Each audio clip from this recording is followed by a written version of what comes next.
In 1946, Britain had just won the greatest war in human history. Yet within months, the most powerful empire on earth was quietly filing for financial assistance from a former colony. That colony was the United States, and the terms it offered Britain were not the terms of an ally. They were the terms of a creditor who had been waiting a very long time to collect. Welcome to True Earth History, where hidden history comes to life. Subscribe to uncover the truth behind the headlines. To understand how this happened, you have to go back to a cold December morning in 1940, when Britain was standing almost completely alone against the forces sweeping across Europe. France had already fallen. Most of Western Europe was under occupation. Britain had evacuated its army from the beaches of Dunkirk and returned home with almost nothing but its pride. Prime Minister Winston Churchill sat in his war cabinet and faced a problem that had nothing to do with soldiers or strategy. It had everything to do with money and where to find it. Britain had been spending at a rate that no nation had ever sustained before, purchasing weapons, aircraft, ships, ammunition, and food from suppliers across the Atlantic Ocean. The supplier that mattered most was the United States, which had the factories, the resources, and the industrial capacity that Britain desperately needed to keep fighting at all. But the United States had a law called the Neutrality Act, which made it illegal for the American government to simply give weapons or supplies to any nation involved in a foreign war. This law had been passed in the 1930s by American politicians who were determined to keep the United States out of European conflicts after the losses of World War I had shocked the nation. Britain was running out of options. The gold reserves that had once made the British pound the most trusted currency on earth were draining away at a terrifying and accelerating speed. Churchill sent a letter to President Franklin Roosevelt in December 1940 that historians would later call one of the most important letters ever written during the 20th century. In that letter, Churchill did not beg. He laid out the situation with cold precision. Britain was approaching the point where it could no longer pay for what it needed to survive. Churchill wrote that the moment was approaching when Britain would no longer be able to pay cash for shipping and supplies, and he asked Roosevelt to think about what that meant.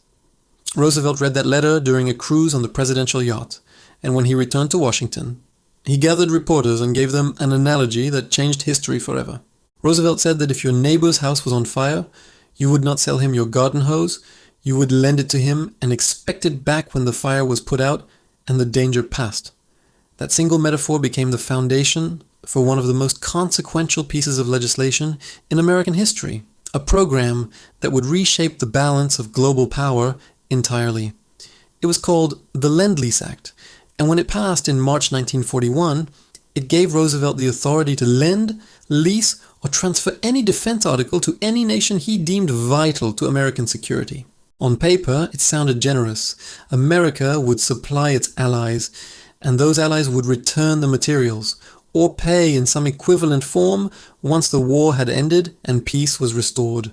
But the way the program was designed, the conditions attached, and the negotiations that followed told a very different story, one that Britain would be paying for across the next 6 decades. The total value of goods shipped under Lend-Lease to all recipients eventually reached approximately $50 billion, a figure that in modern terms represents over $700 billion today.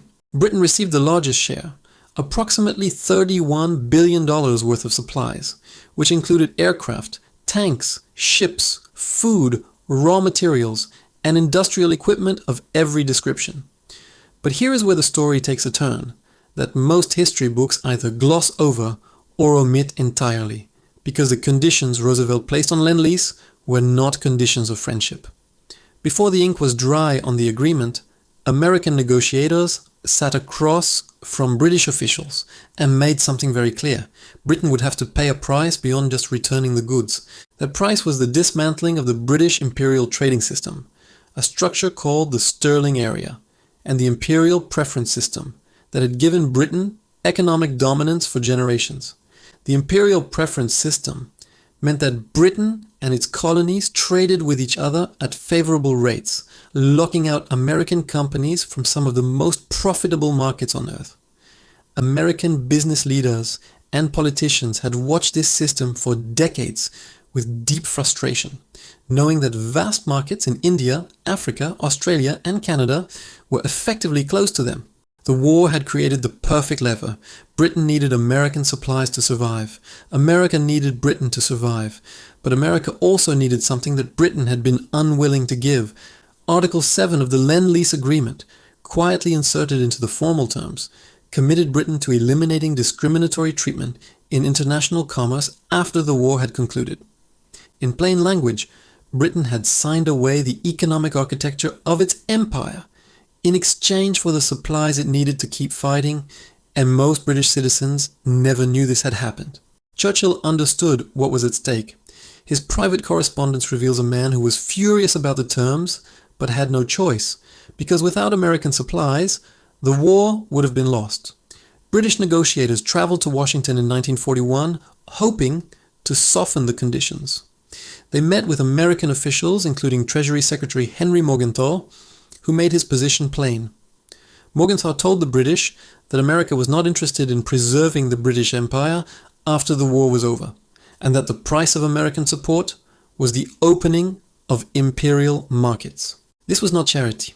This was strategic economic policy dressed in the language of wartime alliance, and the British delegation returned to London knowing exactly what they had agreed to give up. But the financial story did not end with Lend-Lease itself. As the war continued and costs escalated, Britain found itself accumulating debts in another direction that would prove equally devastating.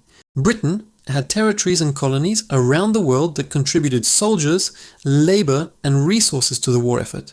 And Britain was paying for those contributions by issuing what were called sterling balances. A sterling balance was essentially a promise. Britain was saying to countries like India, Egypt, and Australia that it owed them money for their wartime contributions and would repay them after victory. By the end of the war in 1945, Britain had accumulated sterling balances of approximately £3.5 billion owed to countries across Asia, the Middle East, Africa, and the broader Commonwealth network. These were not abstract numbers on a government spreadsheet. They represented real debts to real nations, and those nations would eventually want real repayment in real goods or real currency.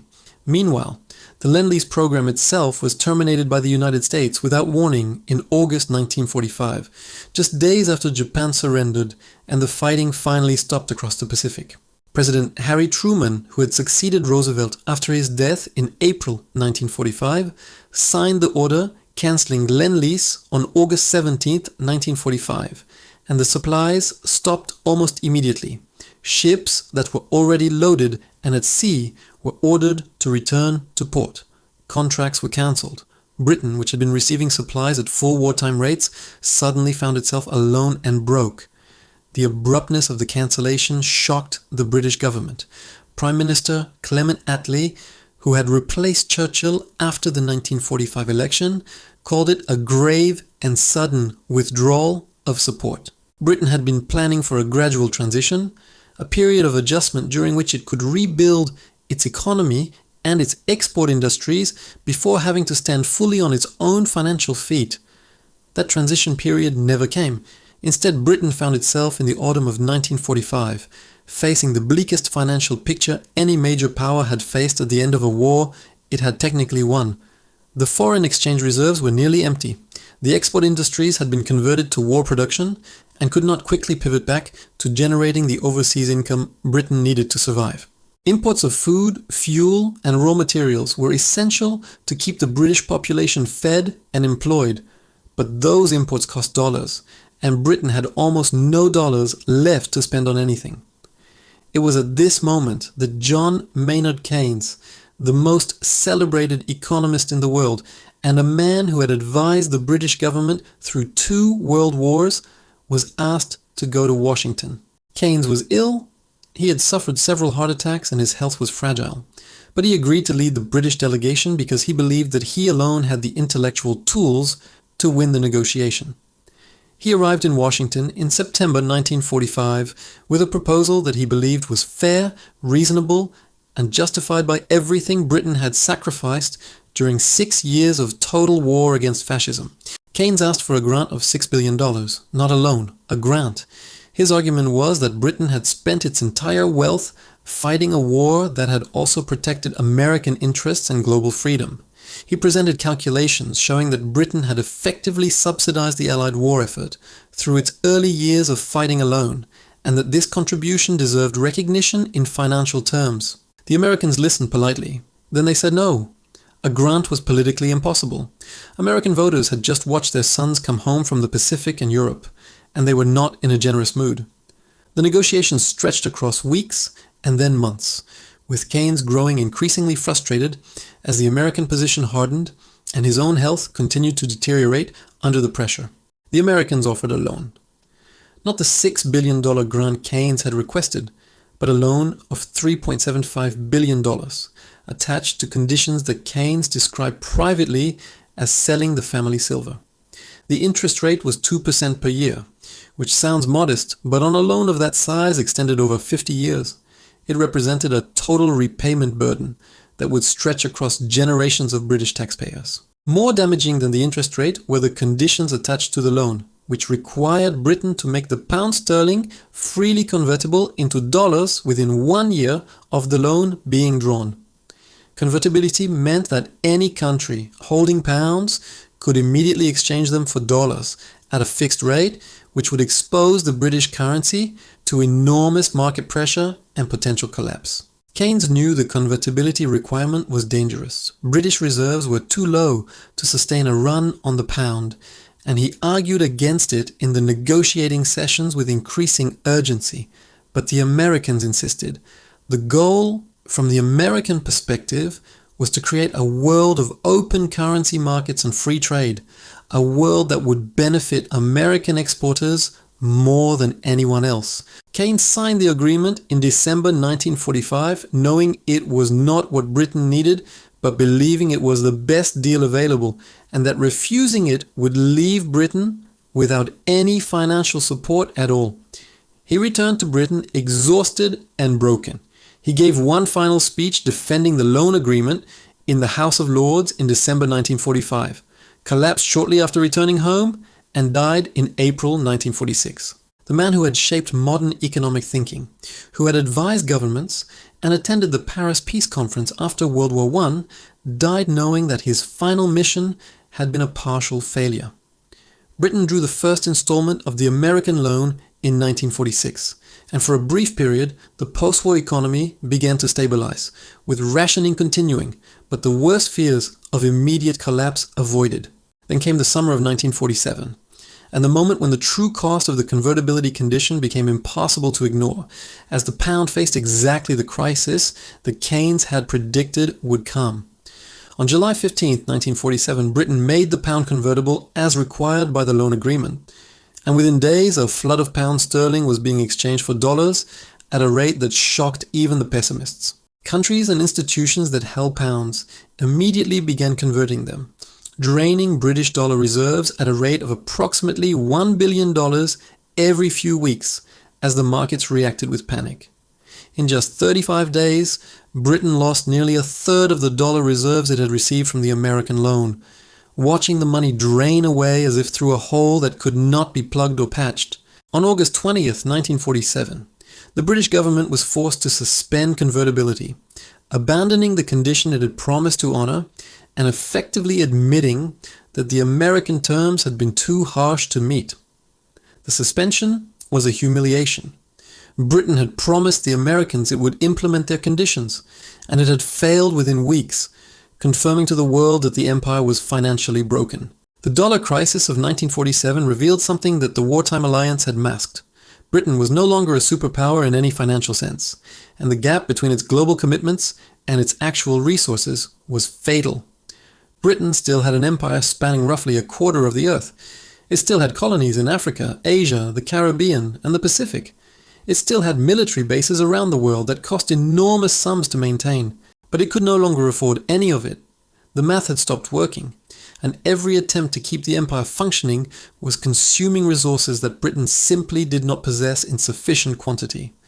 The currency crisis accelerated a set of decisions that would define the next 2 decades of British history, as the empire began to contract not through military defeat, but through sheer financial exhaustion. India had already been granted independence in August 1947, just days before the convertibility crisis broke. The timing was not entirely coincidental, as Britain could no longer afford to administer the subcontinent. Palestine was handed back to the United Nations in 1948. Burma received independence. Ceylon followed. One by one, the territories that had defined British global power were released or simply walked away from. Each departure reduced the formal reach of the empire, but it also reduced the sterling balances that Britain owed, because former colonies that became independent nations had new options for managing their debts. The process was not clean or comfortable. It involved violence, political upheaval, and human suffering across multiple continents, as the structures of empire collapsed faster than new institutions could replace them. But beneath every political decision, every treaty, and every handover ceremony, the same calculation was running.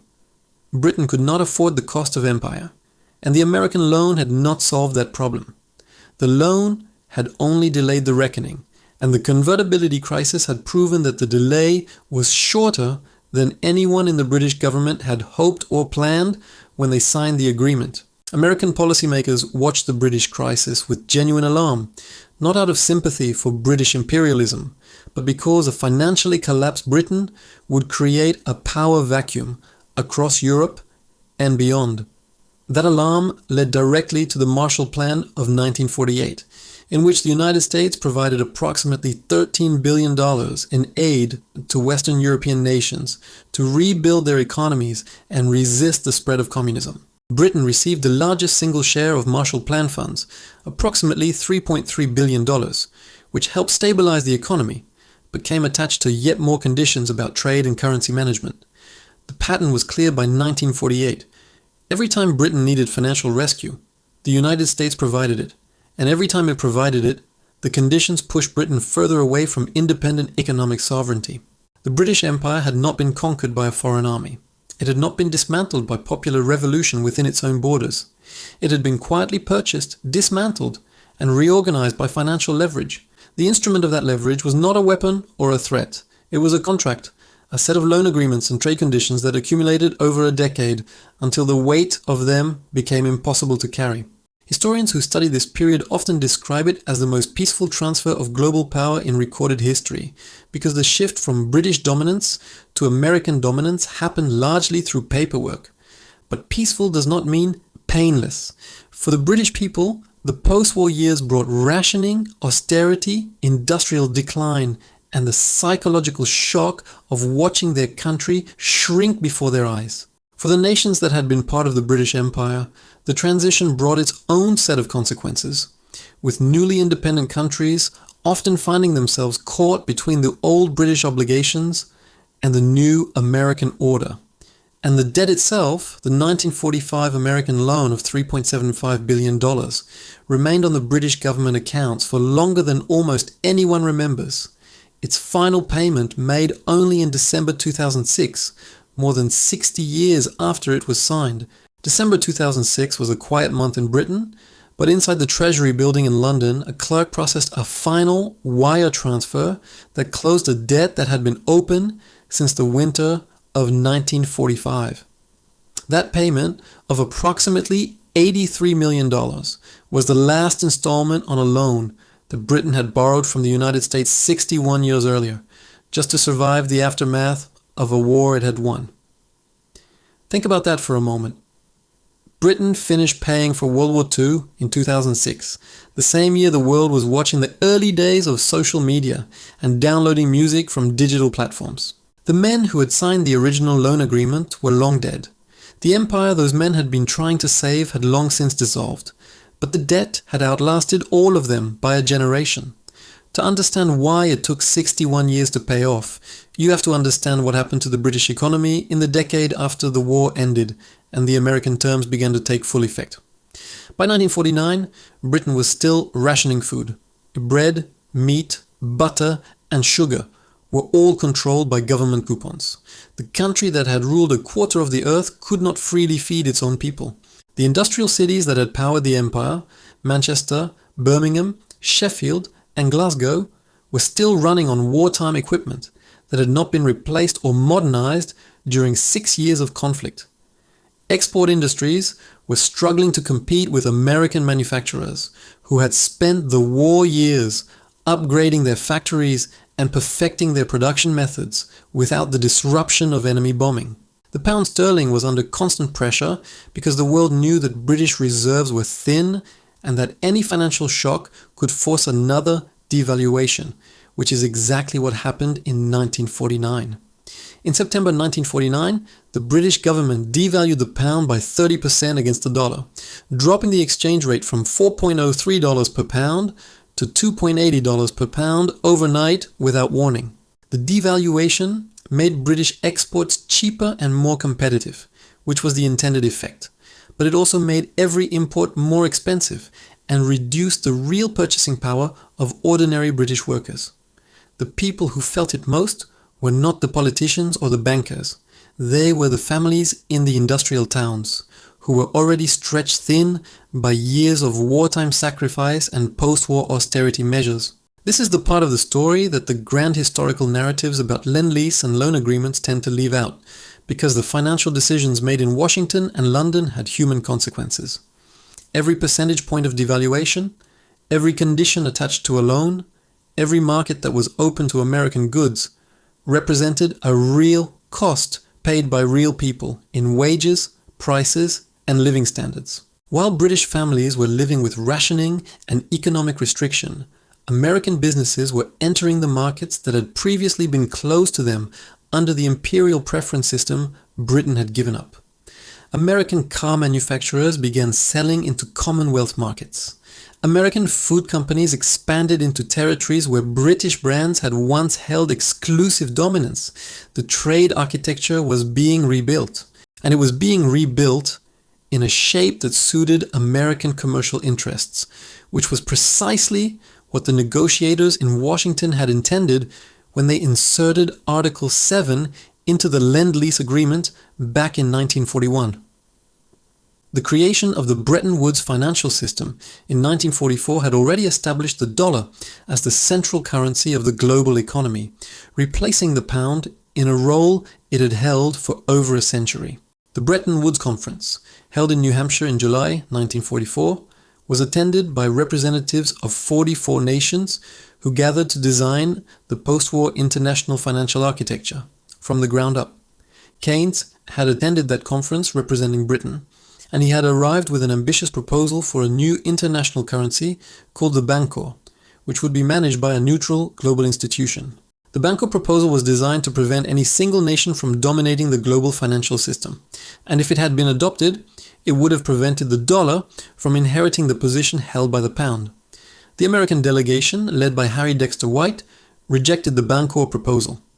The United States had emerged from the war as the world's largest creditor nation, and it intended to use that position to its advantage. Instead, the Bretton Woods Agreement fixed all major currencies to the dollar, and fixed the dollar to gold at $35 per ounce, making the American currency the anchor of the entire global financial system. Britain signed the Bretton Woods Agreement knowing that it was cementing American financial dominance, but had no realistic alternative, because refusing to sign would have meant financial isolation in the post-war world. The combination of Bretton Woods, the Lend-Lease conditions, and the 1945 loan agreement had effectively transferred the commanding heights of global economic power from London to Washington within a single decade. London had been the center of global finance since the late 18th century. The City of London had financed railways across South America, infrastructure across Asia, and industry across the British Empire itself. That era ended not with a dramatic collapse, but with a series of quiet signatures on documents, each one rational and necessary in isolation, but collectively amounting to a fundamental and irreversible transformation. The Suez Crisis of 1956 made the new reality unmistakable for anyone who had not yet fully understood what the post-war financial settlement had actually meant for British power and British independence of action. In 1956, British and French forces intervened militarily in Egypt after President Gamal Abdel Nasser nationalized the Suez Canal, which Britain and France considered vital to their economic and strategic interests. President Dwight Eisenhower was furious. He had not been consulted. He opposed the intervention, and he decided to demonstrate to Britain and France exactly what the new financial order meant in practical terms. The United States refused to support the pound on international currency markets, allowing the British currency to come under severe selling pressure at a moment when Britain needed financial stability most urgently. At the same time, the United States blocked Britain from accessing the International Monetary Fund, reserves it needed to defend the pound, using its dominant position within that institution as a direct financial weapon. Within days, Britain faced a currency crisis so severe that the Chancellor of the Exchequer informed the cabinet that the country would run out of dollars within weeks if the military operation did not stop immediately. Prime Minister Anthony Eden called a halt to the Suez operation, not because the military mission had failed, but because the financial pressure from Washington had made it impossible to continue without economic collapse. The message delivered by Suez was blunt and clear. Britain could no longer conduct independent foreign policy if the United States disapproved, because the financial leverage available to Washington was simply too powerful. This was the moment when most serious British policymakers privately accepted that the age of British imperial power was over, not because of military weakness, but because of financial dependence that could not be escaped. The pound had once been a symbol of British global authority. A person holding pounds anywhere on earth was holding a piece of the most trusted financial system in the world, backed by imperial trade and gold reserves. By 1956, the pound was a currency kept alive partly through American political will. And when that political will was withdrawn even temporarily, the vulnerability of the entire British financial position became visible.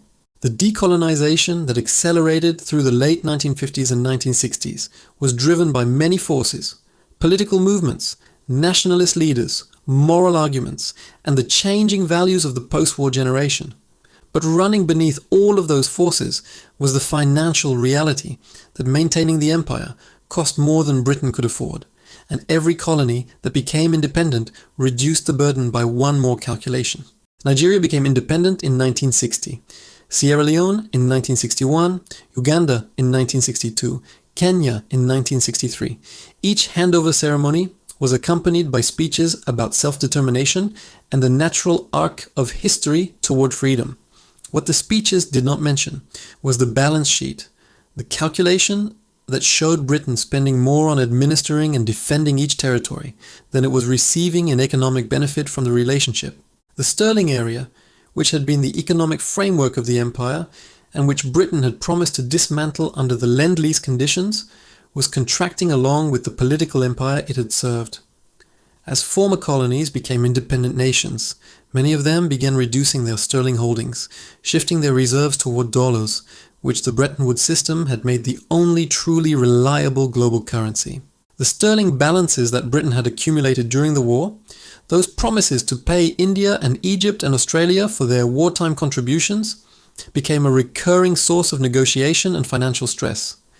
India alone held sterling balances of approximately £1.3 billion at the end of the war, representing an enormous claim on British resources that took years of complex negotiation to settle and reduce. Some of those balances were written down through agreements. Some were used to fund British exports to the holding countries. Some simply eroded through inflation as the pound lost purchasing power over time.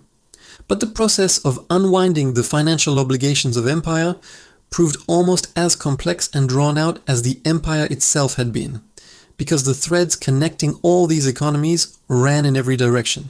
Throughout the 1950s and 1960s, British governments of both major parties struggled with the same fundamental tension between the costs of maintaining a global role and the limits of what the economy could actually support. Defense spending was consuming a disproportionate share of national income because Britain was still maintaining military bases in Germany, the Middle East, Singapore, and other locations across the shrinking but still present empire. Every pound spent on a military base east of the Suez Canal was a pound not being spent on modernizing British industry, investing in new technology, or improving the infrastructure of the domestic economy.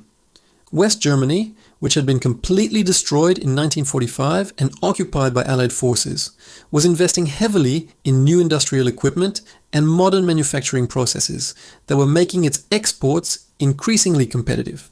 Japan, which had been even more thoroughly devastated, was rebuilding its industrial base with American support and technological transfer, creating export industries that would eventually challenge Britain in its own markets. The countries that had lost the war were rebuilding faster than the country that had won it, and the reason had everything to do with the financial terms that victory had imposed on Britain from 1941 onward. By the mid-1960s, the pattern was undeniable to economists and policymakers who were willing to look at the numbers honestly rather than through the lens of imperial nostalgia and wartime pride. Britain was trapped in what economists called the sterling overhang, a situation where the total volume of sterling held around the world exceeded what Britain could actually defend if holders decided to sell. This overhang created a permanent vulnerability. Any loss of confidence in the pound could trigger a selling wave that British reserves could not contain, forcing devaluation and another round of austerity. The crisis came again in 1967. Prime Minister Harold Wilson had repeatedly promised that the pound would not be devalued, calling the exchange rate a matter of national honor and economic credibility for Britain. In November 1967, after months of defending an increasingly untenable position, Wilson announced a devaluation of the pound from $2.80 to $2.40, the second major devaluation in less than 20 years. Wilson went on television and told the British public that the pound in their pocket had not been devalued, meaning that prices inside Britain would not immediately change. But the statement was widely mocked. The international value of British earnings, savings and economic output had been reduced by 14%, and no amount of reassuring language could change the arithmetic of what that meant in real terms. The 1967 devaluation accelerated the final withdrawal from east of Suez, as the economic case for maintaining distant military commitments became impossible to justify against the needs of the domestic economy. In January 1968, the British government announced that it would withdraw all military forces from east of Suez by 1971, formally ending the global military presence that had defined British power for 2 centuries.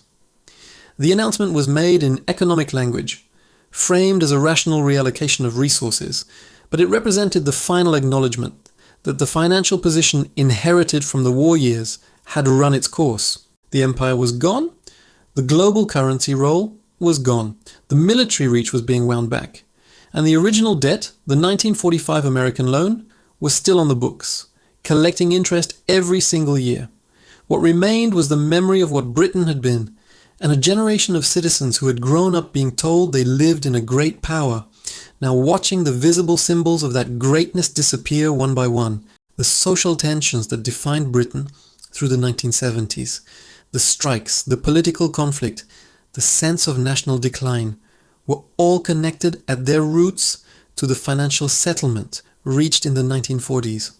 A country that had been promised the fruits of victory found itself paying the bills of victory for decades, and the gap between expectation and reality created a political bitterness that lasted for a generation.